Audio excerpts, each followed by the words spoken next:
আসসালামু আলাইকুম।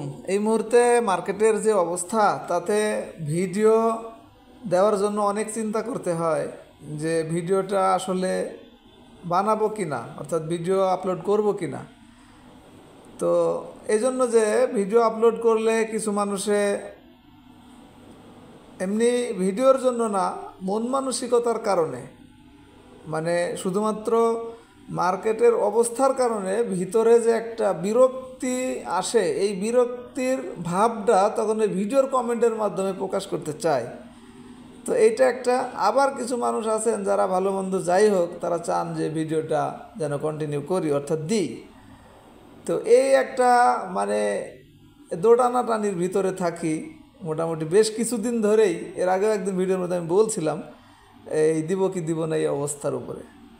তো যাই হোক, এখন থেকে যদি মাঝে মধ্যে নাও দিই, যারা আপনারা প্রত্যেক দিনে চাওয়ার পাওয়ার আশা করেন, তারা ইনশাল্লাহ একটু ধৈর্য ধরবেন যে মার্কেটের অবস্থার কারণে দিবে আর কি। বা অনেকে বিরূপ প্রতিক্রিয়া, মানসিক যে একটা অবস্থা এখানে কমেন্ট করে সেটা করে, যে এটা অবশ্য কমেন্ট পড়লেও ভালো লাগে না, যার কারণে দেয় নাই। যাই হোক, এখন এই জন্য যে দেখেন যে সাপোর্টটার কথা গত কয়েকদিন ধরেই বলে আসতেছিলাম। 400, এই যে এই সাপোর্টটা আপনার 5,705 বা 5,738, সেটি কিন্তু আজকে দেখেন 77 পয়েন্ট মাইনাসেই ক্লোজ হওয়ার কারণে সেটি খুব মানে দ্রুতই, মানে খুবই স্ট্রংলি যেটা এটা ব্রেকডাউন করছে, অর্থাৎ ভাঙছে। আর পরবর্তী সাপোর্ট যের কথা এখন যদি বলি, তাও কিছু মানুষ তো কমেন্ট করবেন যে সাপোর্ট খুঁজে এখন আর কী হবে, সাপোর্ট তো অনার করে না। কথা তো ঠিকই, কথা সেরকমই। তবে তাহলে অ্যানালাইসিসটা কী হবে বলেন। আমি এটা ডে টাইম ফ্রেমে দেখাই, উইকলি দেখাই, আওয়ারলি দেখাই, মান্থলি দেখাই, যেটাই দেখাই, সেখানে তো কোথায় একটা সাপোর্ট আমরা যেটা আশা করব সেটাই খুঁজতে হবে। এখন যে এখানে আপনারা দেখতে পাচ্ছেন এ নেক্সট সাপোর্ট হলো 5,413। আপনি যদি একটু স্ক্রল করে একটু পিছনে যান, তাহলে দেখবেন যে এখান থেকে পড়তে পড়তে একবার ঘুরছিল, সেটাই তো সাপোর্ট। এখন সেই সাপোর্ট হলো 5,413। এই যে এটা আমি এর আগেও আরেকবার দেখাইছিলাম, এই ক্যান্ডেলটার নিচে, এই যে, অর্থাৎ এখানে 2 দিন পরে এখান থেকে ঘুরছিল, তো এখানে একটা সাপোর্ট, আর এই সাপোর্ট ভেঙে ফেললে তো এটা আরও নিচে, সেই যে এই জায়গাগুলিতে।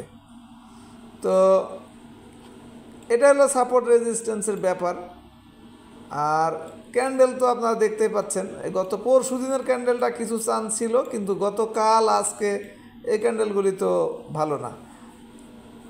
এই কয়েকদিন বাড়াতে ঈদের 2-1 দিন আগে বা এই যে এই দিন মুভিং অ্যাভারেজ এবং ম্যাকডি দুইটা ইন্ডিকেটর অনুযায়ী কিন্তু বাই সিগন্যাল দিয়েছিল। কিন্তু দেখেছেন আপনারা, এই যে এই দিন 15 এপ্রিল যেদিন 85 পয়েন্ট মাইনাস হলো, এই দিনই কিন্তু মুভিং অ্যাভারেজ অনুযায়ী আবার সেল সিগন্যালও দিয়ে দিছে।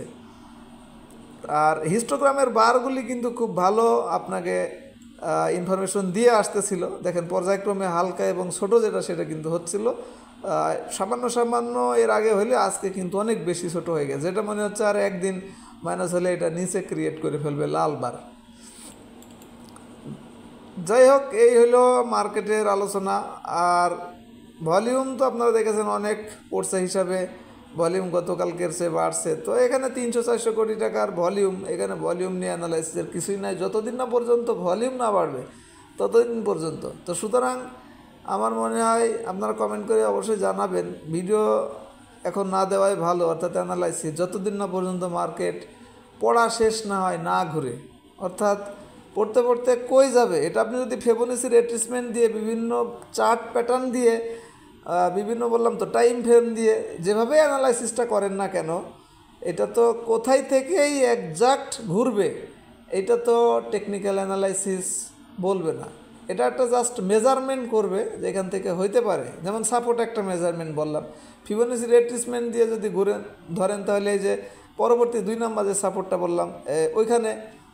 তো এইগুলো হলো টেকনিক্যাল অ্যানালাইসিস, অর্থাৎ যখন আবার বাড়বে একটা দুইটা, যেমন এখানে বলেছিলাম যে যদি এই রেজিস্ট্যান্সটা এবং এই রেজিস্ট্যান্সটা, অর্থাৎ 5,987 রেজিস্ট্যান্স দুইটা যদি ব্রেকআউট করে তাহলে ব্রেকআউট করতে করতেও কিছু ব্যবসা হয়ে যাবে, আবার পরবর্তী রেজিস্ট্যান্সে টাচ করতে করতে এই যে একটা গ্যাপ, এই গ্যাপে হয়ে যাবে। তো এটা হলো অ্যানালাইসিস। আবার সাপোর্ট ভাঙলে পরবর্তী সাপোর্টে টাচ করতে পারে, অর্থাৎ একটা রেজিস্ট্যান্স ব্রেকআউট করলে পরবর্তী রেজিস্ট্যান্সে যাওয়ার একটা চান্স থাকে, একটা সাপোর্ট ভাঙলে পরবর্তী সাপোর্টে যাওয়ার একটা চান্স থাকে। এর বাইরে বিভিন্ন প্যাটার্ন বা up trend, down trend, volume, RSI এইগুলি দিয়েই আসলে মার্কেটটা বোঝার চেষ্টা করা। এখন কে বা কারা করতেছে আবার ভালো করবে সেটা তো ভিন্ন জিনিস, সেইটাকেই জাস্ট টেকনিক্যাল অ্যানালাইসিস মাধ্যমে একটু ট্র্যাক করার চেষ্টা করা। আশা করি বুঝতে পেরেছেন। আজকের ভিডিও এ পর্যন্তই। আশা করি ভালো থাকবেন।